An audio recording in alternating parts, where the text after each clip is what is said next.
ನಮಸ್ಕಾರ. ವಶಿಷ್ಠ ಉದಂತ ಸುದ್ದಿವಾಹಿನಿಗೆ ಸ್ವಾಗತ. ಇಂದಿನ ಪಂಚಾಂಗ. ಅಧಿಕ ಜ್ಯೇಷ್ಠ ಮಾಸ, ಕೃಷ್ಣ ಪಕ್ಷ, ಪಾಡ್ಯ ತಿಥಿ, ಜ್ಯೇಷ್ಠ ನಕ್ಷತ್ರ, ಭಾನುವಾರ. ಈ ದಿನ ಎಲ್ಲರಿಗೂ ಶುಭವಾಗಲಿ. ಇಂದಿನ ಮುಖ್ಯಾಂಶಗಳು. ಮೈಸೂರಿನಲ್ಲಿ ಸುರಿದ ಭಾರೀ ಮಳೆಗೆ ಹಾರ್ಡಿಂಜ್ ವೃತ್ತದಲ್ಲಿ ಕುಸಿದ ರಸ್ತೆ. ಕುಸಿದ ರಸ್ತೆಯಲ್ಲಿ ಸಿಲುಕಿದ ಬಸ್ಸಿನ ಚಕ್ರ, ವಾಹನ ಸಂಚಾರ ಅಸ್ತವ್ಯಸ್ತ. ಸಿಎಲ್ಪಿ ನಾಯಕರಾಗಿ ಡಿಕೆ ಶಿವಕುಮಾರ್ ಸರ್ವಾನುಮತದಿಂದ ಆಯ್ಕೆ.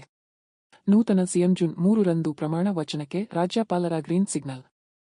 ಸುಪ್ರೀಂ ಕೋರ್ಟ್ನಲ್ಲಿ ಮೇಕೆದಾಟು ಯೋಜನೆ ವಿರೋಧಿಸಿದ ಅರ್ಜಿ ವಜಾ, ತಮಿಳುನಾಡಿನ ರೈತ ಸಂಘಟನೆಗಳ ಆಕ್ರೋಶ. ಕರ್ನಾಟಕ ಗಡಿಗೆ ಮುತ್ತಿಗೆ ಯತ್ನ. ಈಗ ಮೈಸೂರಿನ ಪ್ರಮುಖ ಸುದ್ದಿಗಳು. ಮೈಸೂರು ಜಿಲ್ಲಾ ಪತ್ರಕರ್ತರ ಸಂಘದ ವತಿಯಿಂದ 2025-26ನೇ ಸಾಲಿನ ಎಸ್ಎಸ್ಎಲ್ಸಿ ಹಾಗೂ ದ್ವಿತೀಯ ಪಿಯುಸಿ ಪರೀಕ್ಷೆಗಳಲ್ಲಿ ಅತ್ಯಧಿಕ ಅಂಕ ಗಳಿಸಿದ ಸದಸ್ಯರ ಮಕ್ಕಳಿಗೆ ಪ್ರತಿಭಾ ಪುರಸ್ಕಾರ ನೀಡಿ ಗೌರವಿಸಲಾಯಿತು. ಈ ಕಾರ್ಯಕ್ರಮ ಸಂಘದ ವಾರ್ಷಿಕ ಸಭೆಯ ಅಂಗವಾಗಿ ನಡೆಯಿತು. ಸಭೆಯಲ್ಲಿ ಸಂಘದ ಆಡಳಿತ ಹಾಗೂ ಕಾರ್ಯಚಟುವಟಿಕೆಗಳ ಕುರಿತು ಕೆಲ ಸದಸ್ಯರು ಪ್ರಶ್ನೆಗಳನ್ನು ಎತ್ತಿದರು. ಈ ವೇಳೆ ಸದಸ್ಯರ ಪ್ರಶ್ನೆಗಳಿಗೆ ಸಮರ್ಪಕ ಉತ್ತರ ದೊರೆಯಲಿಲ್ಲ ಎಂಬ ಆರೋಪ ಕೇಳಿಬಂದಿದ್ದು, ಸಭೆಯಲ್ಲಿ ಕೆಲಕಾಲ ಗೊಂದಲದ ವಾತಾವರಣ ನಿರ್ಮಾಣವಾಯಿತು. ಸಂಘದ ಅಧ್ಯಕ್ಷ ಕೆ. ದೀಪಕ್ ಹಾಗೂ ಪ್ರಧಾನ ಕಾರ್ಯದರ್ಶಿ ಧರ್ಮಾಪುರ ನಾರಾಯಣ ಅವರ ವಿರುದ್ಧ ಸದಸ್ಯರು ಅಸಮಾಧಾನ ವ್ಯಕ್ತಪಡಿಸಿದರು. ಸದಸ್ಯರ ಪ್ರಶ್ನೆಗೆ ಉತ್ತರಿಸಲಾಗದೆ ಓಡಿ ಹೋದ ಘಟನೆ ನಡೆದಿದೆ. ಘಟನೆಯು ಸಭೆಯಲ್ಲಿ ಚರ್ಚೆಗೆ ಗ್ರಾಸವಾಯಿತು.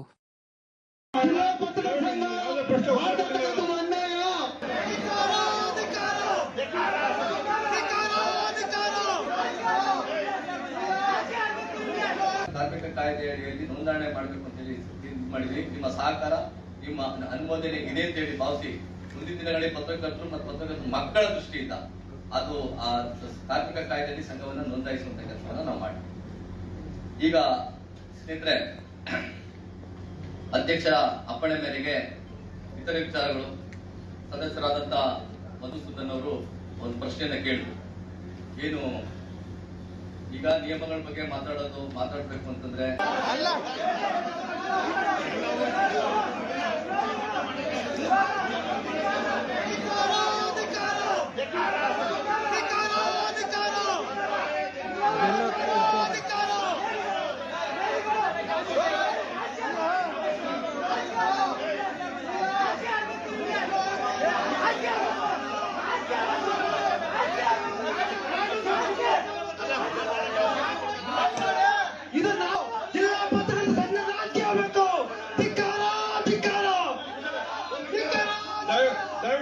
ಯಾರು ಹೋಗ್ಬಿಡ ಇಲ್ಲಿ ಸಭೆ ಮಾಡೋಣ, ನಾವೇ ಸಭೆ ಮಾಡೋಣ, ಎಲ್ಲ ಕುತ್ಕೊಳ್ಳಿ, ಯಾರು ಹೊರಗಡೆ ಹೋಗ್ಬಿಡಿ, ಯಾರು ಹೊರಗಡೆ ಹೋಗ್ಬೇಡ, ನಾವೇ ಸಭೆ ಮಾಡೋಣ, ಇದೇ ಜನ ಬೇಡ, ನಾವೇ ಸಭೆ ಮಾಡೋಣ, ನಾವೆಲ್ಲರೂ ಸಭೆ ಮಾಡಿ ಒಂದು ತೀರ್ಮಾನ ತಗೋಣ. ದಯವಿಟ್ಟು ಎಲ್ಲ ಕುತ್ಕೊಳ್ಳಿ, ದಯವಿಟ್ಟು ಎಲ್ಲ ಕುತ್ಕೊಳ್ಳಿ, ಯಾರು ಸಭೆಗೆ ಹೊರಗಡೆ ಹೋಗ್ಬೇಡಿ, ನಾವೇ ಸಭೆ ಮಾಡೋಣ, ಇಲ್ಲಿರೋ ಸದಸ್ಯರು ನಾವೇ ಸಭೆ ಮಾಡೋಣ.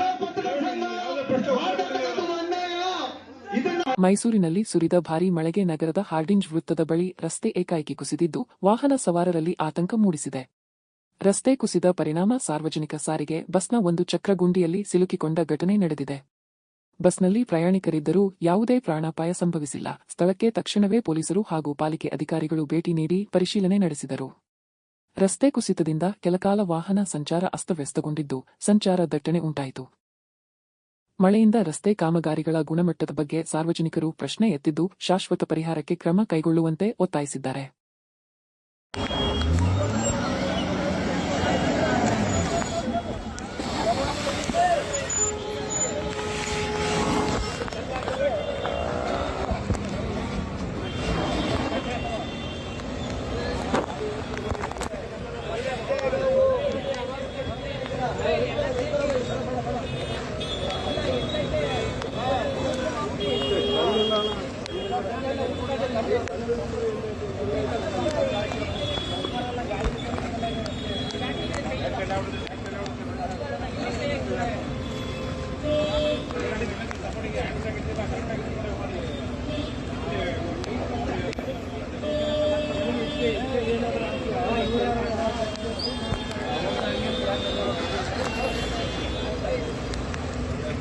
ಈಗ ಹಾಸನದ ಪ್ರಮುಖ ಸುದ್ದಿಗಳು. ಚನ್ನರಾಯಪಟ್ಟಣ ತಾಲೂಕಿನ ಜನತೆಯ ಬಹುದಿನಗಳ ಕನಸಾಗಿದ್ದ ಹಾಸನ ಸೊಲ್ಲಾಪುರ ರೈಲು ನಿಲುಗಡೆಗೆ ಕೇಂದ್ರ ಸರ್ಕಾರ ಅಧಿಕೃತ ಅನುಮೋದನೆ ನೀಡಿದೆ. ಈ ಭಾಗದ ಸಾರ್ವಜನಿಕರು ಹಾಗೂ ಪ್ರಯಾಣಿಕರ ನಿರಂತರ ಬೇಡಿಕೆಯನ್ನು ಪರಿಗಣಿಸಿ ಕೇಂದ್ರ ರೈಲ್ವೆ ಇಲಾಖೆ ಚನ್ನರಾಯಪಟ್ಟಣದಲ್ಲಿ ರೈಲು ನಿಲುಗಡೆಗೆ ಹಸಿರು ನಿಶಾನೆ ತೋರಿಸಿದೆ.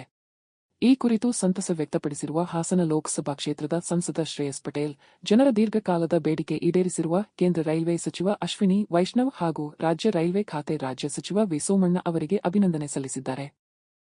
ಈ ನಿರ್ಧಾರದಿಂದ ವಿದ್ಯಾರ್ಥಿಗಳು, ಉದ್ಯೋಗಿಗಳು ಹಾಗೂ ವ್ಯಾಪಾರಿಗಳಿಗೆ ಹೆಚ್ಚಿನ ಅನುಕೂಲವಾಗಲಿದೆ ಎಂದು ಹೇಳಿದ್ದಾರೆ.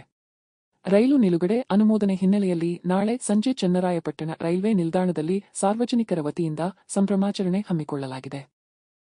ನಮಸ್ಕಾರ, ನಾನು ನಿಮ್ಮ ಸಂಸದ ಶ್ರೇಯಸ್ ಪಟೇಲ್. ನಮ್ಮ ಚನ್ನರಾಯಪಟ್ಟಣ ತಾಲೂಕಿನ ಸಮಸ್ತ ಜನತೆಯ ಒಂದು ಬಯಕೆ, ಕೋರಿಕೆ, ಒಂದು ಕನಸು, ಅದುವೇ ಹಾಸನ ಸೊಲ್ಲಾಪುರ ರೈಲಿನ ಚನ್ನರಾಯಪಟ್ಟಣ ರೈಲ್ವೆ ನಿಲ್ದಾಣದಲ್ಲಿ ನಿಲುಗಡೆ ಒಂದು ಕೋರಿಕೆ.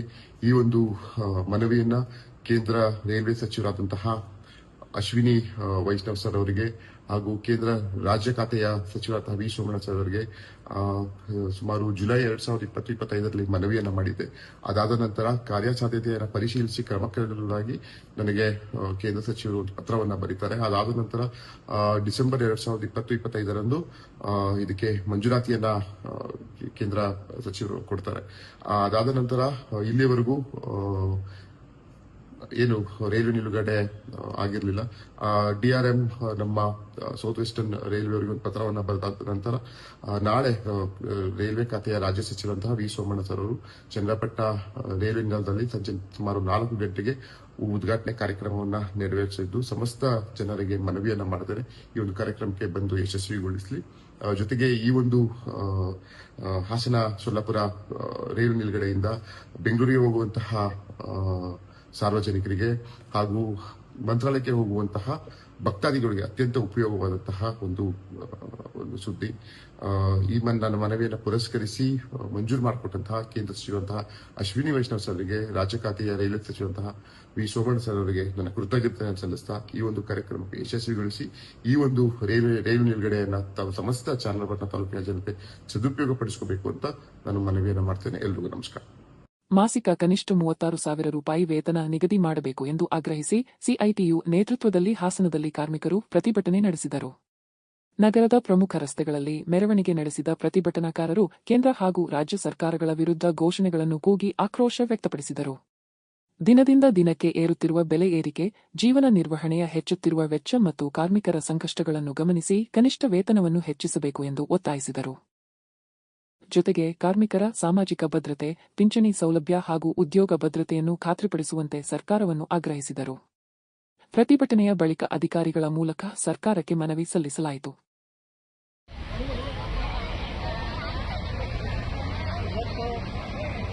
ಕರ್ನಾಟಕದ ರಾಜ್ಯಾದ್ಯಂತ ಸಿಐಟಿಯ ನೇತೃತ್ವದಲ್ಲಿ ಎಲ್ಲ ಜಿಲ್ಲಾಧಿಕಾರಿ ಕಚೇರಿಗಳ ಮುಂದೆ ಮುತ್ತಿಗೆಯನ್ನು ಹೊಂದಿರುವ ಪ್ರಚಾರ ಮಾಡಿದೆ. ಇದರಲ್ಲಿ ಸರ್ಕಾರ ಕಾರ್ಮಿಕರ ಒಂದು ಪ್ರಮುಖ ಬೇಡಿಕೆ ಅಂತಕ್ಕಂಥ ಕನಿಷ್ಠ ವೇತನವನ್ನು ನಿಗದಿ ಮಾಡಿ ಅಧಿಕೃತವಾಗಿ ಕಾರ್ಯ ಲೋಪದೋಷಗಳನ್ನು ಸರ್ಕಾರ ಸರಿಪಡಿಸಬೇಕು ಅನ್ನೋ ಕಾರಣಕ್ಕೆ ಇವತ್ತು ಇಡೀ ಕರ್ನಾಟಕ ರಾಜ್ಯಾದ್ಯಂತ ಮೇ 30ನೇ ತಾರೀಕು ಪ್ರತಿಭಟನೆ ಮಾಡ್ತಾರೆ. ಮೇ 30 ಕಾರ್ಮಿಕರ ಹೋರಾಟವನ್ನು ಹೊಸ ರಾಜ್ಯಾದ್ಯಂತ ಸರ್ಕಾರ ಮಾಡಿ ಲಕ್ಷಾಂತರ ಜನರಿಂದ ಭೂಸಂಗ್ರಹವನ್ನು ಮಾಡಿಸಿ ಪ್ರತಿಭಟನೆ ಸುಪ್ರೀಂ ಕೋರ್ಟ್ನ ಮಾರ್ಗಸೂಚಿಗಳ ಅನ್ವಯ ಇಲ್ಲ. ಸುಪ್ರೀಂ ಕೋರ್ಟ್ನ ಮಾರ್ಗಸೂಚಿ ಅನ್ವಯದಲ್ಲಿ 36,000 ರೂಪಾಯಿ ನಿಗದಿ ಆಗಬೇಕಾಗುತ್ತೆ. ಅದು ಸರ್ಕಾರ ನಿಗದಿ ಮಾಡಿಲ್ಲ ಅನ್ನುವಂಥ ಒಂದು ಬೇಡಿಕೆ. ಎರಡನೇದು ಏನಂದ್ರೆ ಕರ್ನಾಟಕದಾದ್ಯಂತ ಕೋಟ್ಯಾಂತರ ಹಿರಿಯ ಮಹಿಳೆಯನ್ನು ಹೊರಗಿಟ್ಟು ಕಳಿಸಬೇಕಂದ್ರೆ ಹಿರಿಯ ಮಹಿಳೆಯರಿಗೆ ಇವತ್ತು ಕಳಿಸಬೇಕಾಗಿ ಮತ್ತು ಗಾರ್ಮೆಂಟ್ ಕಾರ್ಮಿಕರು, ಕಾರ್ಮಿಕರು, ಎಲ್ಲ ಕಾರ್ಮಿಕರು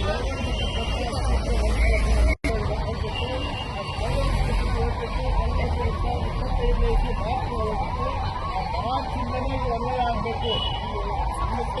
ಹೈಕೋರ್ಟ್ ಹೋಗಲಿಕ್ಕೆ ವಿಚಾರಣೆ ಕೊಟ್ಟಿದ್ದಾರೆ. ಸರ್ಕಾರ ಯಾವತ್ತೂ ಅವಕಾಶ ಕೊಡ್ಕೊಂಡು ಮಾಲೀಕರ ಒತ್ತಡಕ್ಕೆ ಬಲಿಬಾರದು. ಕನಿಷ್ಠ ವೇತನವನ್ನು ಚಾಚು ತಪ್ಪದೆ ಎಲ್ಲ ಇಲಾಖೆಗಳಲ್ಲಿ ಎಲ್ಲ ಹುದ್ದೆಗಳು ಜಾರಿ ಮಾಡಲಿಕ್ಕೆ ಸರ್ಕಾರ ಕ್ರಮ ಕೈಗೊಳ್ಳಬೇಕು ಮತ್ತು ಕೊನೆಯದಾಗಿ ನಾವು ವ್ಯಾಪ್ತಿಗಳು ತರಬೇಕು. ಅವರೆಲ್ಲರನ್ನು ಕಾಯಂ ಮಾಡಬೇಕು. ಅವರೆಲ್ಲರಿಗೂ ಕನಿಷ್ಠ ವೇತನ ಸಿಗಬೇಕು ಅನ್ನೋದು ಒತ್ತಾಯ ಮಾಡಿ ಪ್ರತಿಭಟನೆ ಮಾಡ್ತೇವೆ. ಜೊತೆಗೆ ಜಿಲ್ಲೆಯಲ್ಲಿ ಸಾವಿರಾರು ಕಾರ್ಮಿಕರಿಂದ ಸಾರ್ವಜನಿಕರಿಂದ ಸಹಿ ಸಂಗ್ರಹ ಮಾಡಿಸಿ ಆ ಸಹಿ ಸಂಗ್ರಹವನ್ನು ಸುಮಾರು 50 ಕಳಿಸ್ಕೊಡ್ತಾ ಇದ್ವಿ. ಈ ಪ್ರತಿಭಟನೆ ಇಡೀ ಕರ್ನಾಟಕ ರಾಜ್ಯದ ಕಾರ್ಮಿಕರ ಕನಿಷ್ಠ ವೇತನದ ವಿಚಾರದಲ್ಲಿ ಒಂದು ಐತಿಹಾಸಿಕ ಪ್ರತಿಭಟನೆ. ಕಳೆದ ಹಾಸನ ನಗರದಲ್ಲಿ ಉಪತಹಶೀಲ್ದಾರ್ ಆತ್ಮಹತ್ಯೆ ಮಾಡಿಕೊಂಡಿರುವ ದುರ್ಘಟನೆ ನಡೆದಿದೆ. ಮೈಸೂರು ಜಿಲ್ಲೆಯ ಸಾಲಿಗ್ರಾಮದಲ್ಲಿ ಉಪತಹಶೀಲ್ದಾರ್ ಆಗಿ ಕಾರ್ಯನಿರ್ವಹಿಸುತ್ತಿದ್ದ ಮೂಲತಃ ಕೊಡಗು ಜಿಲ್ಲೆಯವರಾದ ಅಧಿಕಾರಿ 52 ವರ್ಷದ ತಿಮ್ಮಯ್ಯ ಹಾಸನದ ದ್ಯಾವಮ್ಮ ಬಡಾವಣೆಯಲ್ಲಿ ವಾಸವಾಗಿದ್ದರು. ನಗರದ ಬಿಎಂ ರಸ್ತೆಯ ಖಾಸಗಿ ಲಾಡ್ಜ್ನ ಕೊಠಡಿಯಲ್ಲಿ ನೇಣು ಬಿಗಿದುಕೊಂಡು ಆತ್ಮಹತ್ಯೆ ಮಾಡಿಕೊಂಡಿರುವುದು ಬೆಳಕಿಗೆ ಬಂದಿದೆ. ಘಟನೆಯ ಮಾಹಿತಿ ತಿಳಿದ ತಕ್ಷಣ ಪೊಲೀಸರು ಸ್ಥಳಕ್ಕೆ ಭೇಟಿ ನೀಡಿ ಪರಿಶೀಲನೆ ನಡೆಸಿದ್ದಾರೆ. ಆತ್ಮಹತ್ಯೆಗೆ ನಿಖರ ಕಾರಣ ಇನ್ನೂ ತಿಳಿದುಬಂದಿಲ್ಲ. ಮೃತರು ಸಾವಿಗೆ ಮುನ್ನ 4 ಪುಟಗಳ ಡೆತ್ನೋಟ್ ಬರೆದಿಟ್ಟು ಹೋಗಿರುವುದು ಪತ್ತೆಯಾಗಿದ್ದು, ಅದರ ಆಧಾರದ ಮೇಲೆ ಪೊಲೀಸರು ತನಿಖೆ ಮುಂದುವರೆಸಿದ್ದಾರೆ. ಪ್ರಕರಣದ ಕುರಿತು ಹೆಚ್ಚಿನ ಮಾಹಿತಿ ನಿರೀಕ್ಷಿಸಲಾಗಿದೆ. ಈಗ ಚಿಕ್ಕಮಗಳೂರಿನ ಪ್ರಮುಖ ಸುದ್ದಿಗಳು. ಚಿಕ್ಕಮಗಳೂರು ಜಿಲ್ಲೆಯ ಮೂಡಿಗೆರೆ ತಾಲೂಕಿನ ಎಣ್ಣೆಗೇಟು ಪ್ರದೇಶದಲ್ಲಿ 2 ಗುಂಪುಗಳ ನಡುವೆ ನಡೆದ ಗಲಾಟೆ ಆತಂಕ ಸೃಷ್ಟಿಸಿದೆ. ವೈಯಕ್ತಿಕ ವಿಚಾರಕ್ಕೆ ಆರಂಭವಾದ ಮಾತಿನ ಚಕಮಕಿ ಬಳಿಕ 2 ಗ್ಯಾಂಗ್ಗಳ ಸದಸ್ಯರು ಪರಸ್ಪರ ಹೊಡೆದಾಟ ನಡೆಸಿದ್ದಾರೆ ಎನ್ನಲಾಗಿದೆ. ಘಟನೆ ನಿಯಂತ್ರಿಸಲು ಸ್ಥಳಕ್ಕೆ ಧಾವಿಸಿದ ಪೊಲೀಸರ ಮೇಲೆಯೂ ಕೆಲವರು ಹಲ್ಲೆಗೆ ಯತ್ನಿಸಿದ ಆರೋಪ ಕೇಳಿಬಂದಿದೆ. ಗಲಾಟೆಯಿಂದ ಕೆಲಕಾಲ ಪ್ರದೇಶದಲ್ಲಿ ಉದ್ವಿಗ್ನ ವಾತಾವರಣ ನಿರ್ಮಾಣವಾಗಿದ್ದು, ಸಾರ್ವಜನಿಕರು ಆತಂಕಕ್ಕೊಳಗಾದರು. ಮಾಹಿತಿ ಪಡೆದ ಪೊಲೀಸರು ಹೆಚ್ಚುವರಿ ಭದ್ರತೆ ಒದಗಿಸಿ ಪರಿಸ್ಥಿತಿಯನ್ನು ಹತೋಟಿಗೆ ತಂದಿದ್ದಾರೆ. ಘಟನೆ ಸಂಬಂಧ ಪ್ರಕರಣ ದಾಖಲಿಸಿಕೊಂಡಿರುವ ಪೊಲೀಸರು ಭಾಗಿಯಾಗಿರುವವರ ಪತ್ತೆಗೆ ಮುಂದಾಗಿದ್ದಾರೆ. ಮೂಡಿಗೆರೆಯಲ್ಲಿ ಹೆಚ್ಚುತ್ತಿರುವ ರೌಡಿಸಂ ಬಗ್ಗೆ ಸ್ಥಳೀಯರು ಕಳವಳ ವ್ಯಕ್ತಪಡಿಸಿದ್ದಾರೆ. ಚಿಕ್ಕಮಗಳೂರು ಜಿಲ್ಲೆಯ ಬಣಕಲ್ ಸಮೀಪದ ಬಗ್ಗಸಗೋಡು ಗ್ರಾಮದಲ್ಲಿ ಕಾಡಾನೆಯೊಂದು ಹಲಸಿನ ಹಣ್ಣನ್ನು ಸವಿಯುತ್ತಿರುವ ಅಪರೂಪದ ದೃಶ್ಯ ಸೆರೆ ಸಿಕ್ಕಿದೆ. ಹಸಿವಿನಿಂದ ಆಹಾರ ಅರಸುತ್ತಾ ಬಂದ ಗಜರಾಜ ಮರದಲ್ಲಿದ್ದ ಪಕ್ವವಾದ ಹಲಸನ್ನು ಕಿತ್ತು ಸವಿಯುತ್ತಿರುವ ದೃಶ್ಯ ಸ್ಥಳೀಯರ ಗಮನ ಸೆಳೆಯಿತು. ತನ್ನ ಸೊಂಡಿಲಿನ ಸಹಾಯದಿಂದ ಹಲಸನ್ನು ಕಿತ್ತು ನಿಧಾನವಾಗಿ ತಿನ್ನುತ್ತಿದ್ದ ಆನೆಯ ವರ್ತನೆ ನೋಡುಗರಲ್ಲಿ ಕುತೂಹಲ ಮೂಡಿಸಿತು. ಈ ಮನಮೋಹಕ ದೃಶ್ಯವನ್ನು ಸ್ಥಳೀಯರು ತಮ್ಮ ಮೊಬೈಲ್ಗಳಲ್ಲಿ ಸೆರೆ ಹಿಡಿದಿದ್ದು ಸಾಮಾಜಿಕ ಜಾಲತಾಣಗಳಲ್ಲಿ ವೈರಲ್ ಆಗುತ್ತಿದೆ.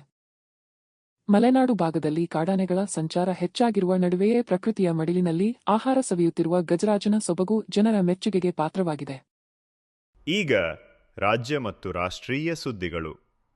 ರಾಜ್ಯ ರಾಜಕೀಯದಲ್ಲಿ ಮಹತ್ವದ ಬೆಳವಣಿಗೆಯಾಗಿ ಕಾಂಗ್ರೆಸ್ ಶಾಸಕಾಂಗ ಪಕ್ಷದ ಸಿಎಲ್ಪಿ ನಾಯಕರಾಗಿ ಡಿಕೆ ಶಿವಕುಮಾರ್ ಅವರನ್ನು ಸರ್ವಾನುಮತದಿಂದ ಆಯ್ಕೆ ಮಾಡಲಾಗಿದೆ ಎಂದು ಪಕ್ಷದ ಹಿರಿಯ ನಾಯಕ ಕೆ.ಸಿ. ವೇಣುಗೋಪಾಲ್ ಘೋಷಣೆ ಮಾಡಿದ್ದಾರೆ. ಘೋಷಣೆ ಬಳಿಕ ಕಾಂಗ್ರೆಸ್ ಶಾಸಕರು ಹಾಗೂ ಕಾರ್ಯಕರ್ತರು ಡಿಕೆ ಎಂದು ಘೋಷಣೆ ಕೂಗಿ ಸಂಭ್ರಮಿಸಿದರು. ಈ ಸಂದರ್ಭದಲ್ಲಿ ಮಾತನಾಡಿದ ವೇಣುಗೋಪಾಲ್, ಸಿದ್ದರಾಮಯ್ಯ ಅವರು ಮಾಸ್ ಲೀಡರ್ ಆಗಿದ್ದರೆ ಡಿಕೆ ಶಿವಕುಮಾರ್ ಪಕ್ಷದ ಟ್ರಬಲ್ ಶೂಟರ್ ಎಂದು ಶ್ಲಾಘಿಸಿದರು. ನೂತನ ನಾಯಕನಾಗಿ ಆಯ್ಕೆಯಾದ ಡಿಕೆ ಶಿವಕುಮಾರ್ ಅವರಿಗೆ ಕಾಂಗ್ರೆಸ್ ಮುಖಂಡರು ಶುಭಾಶಯ ಕೋರಿದರು. ಇದರ ಬೆನ್ನಲ್ಲೇ ಸದಾಶಿವನಗರದಲ್ಲಿರುವ ಡಿಕೆ ಶಿವಕುಮಾರ್ ನಿವಾಸದಲ್ಲಿ ಎಂಬಿ ಪಾಟೀಲ್, ದಿನೇಶ್ ಗುಂಡೂರಾವ್, ಮಾಂಕಾಳ ವೈದ್ಯ, ಮಧು ಬಂಗಾರಪ್ಪ ಸೇರಿದಂತೆ ಹಲವು ಪ್ರಮುಖ ನಾಯಕರು ಹಾಗೂ ಅಡ್ವೊಕೇಟ್ ಜನರಲ್ ಶಶಿಕಿರಣ್ ಶೆಟ್ಟಿ ಸಭೆ ನಡೆಸಿದರು. ರಾಜ್ಯ ರಾಜಕೀಯ ಬೆಳವಣಿಗೆಗಳು ಹಾಗೂ ಆಡಳಿತಾತ್ಮಕ ವಿಷಯಗಳ ಕುರಿತು ಚರ್ಚೆ ನಡೆದಿರುವ ಮಾಹಿತಿ ಲಭ್ಯವಾಗಿದೆ. ಇದೇ ವೇಳೆ ನೂತನ ಮುಖ್ಯಮಂತ್ರಿ ಪ್ರಮಾಣವಚನ ಸ್ವೀಕಾರ ಕಾರ್ಯಕ್ರಮಕ್ಕೆ ರಾಜ್ಯಪಾಲರು ಅನುಮೋದನೆ ನೀಡಿದ್ದು, ಜೂನ್ 3ರಂದು ಸಂಜೆ 4:05ಕ್ಕೆ ಪ್ರಮಾಣವಚನ ಸಮಾರಂಭ ನಡೆಯಲಿದೆ ಎನ್ನಲಾಗಿದೆ. Legislative party. After that, we had discussed the matter with the Congress High Command. Congress High Command suggested the name of D.K. Shivakumar, Deputy Chief Minister, as the leader of Congress Legislative Party. Siddaramaiah ji proposed the name of D.K. Shivakumar and Dr. Parameshwara seconded it. CLP again unanimously accepted the name moved by Siddaramaiah ji and seconded by Dr. Parameshwar. I would like to proudly announce that Karnataka Legislative Party unanimously elected D.K. Shivakumar as the leader of the Legislative Party of Karnataka Congress. Mekedatu ಯೋಜನೆಗೆ ಸಂಬಂಧಿಸಿದ ವಿವಾದ ಮತ್ತೆ ತೀವ್ರಗೊಂಡಿದ್ದು, supreme ಕೋರ್ಟ್ನಲ್ಲಿ ಯೋಜನೆ ವಿರೋಧಿಸಿ ಸಲ್ಲಿಸಲಾಗಿದ್ದ ಅರ್ಜಿ ವಜಾಗೊಂಡ ಹಿನ್ನೆಲೆ ತಮಿಳುನಾಡಿನ ರೈತ ಸಂಘಟನೆಗಳು ಆಕ್ರೋಶ ವ್ಯಕ್ತಪಡಿಸಿವೆ.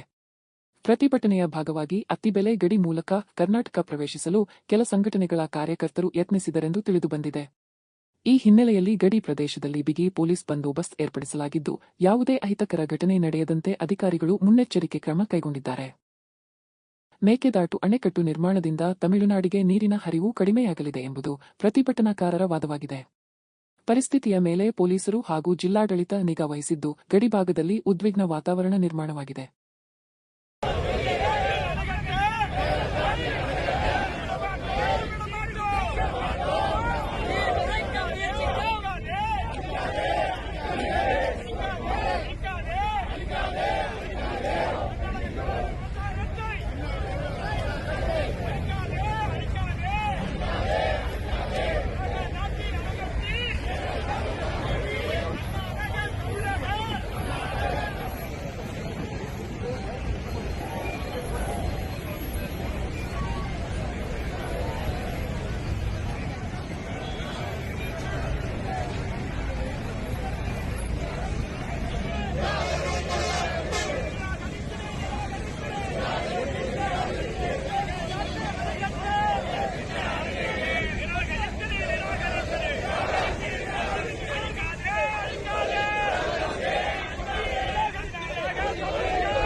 ಮತ್ತೊಮ್ಮೆ ಮುಖ್ಯಾಂಶಗಳು.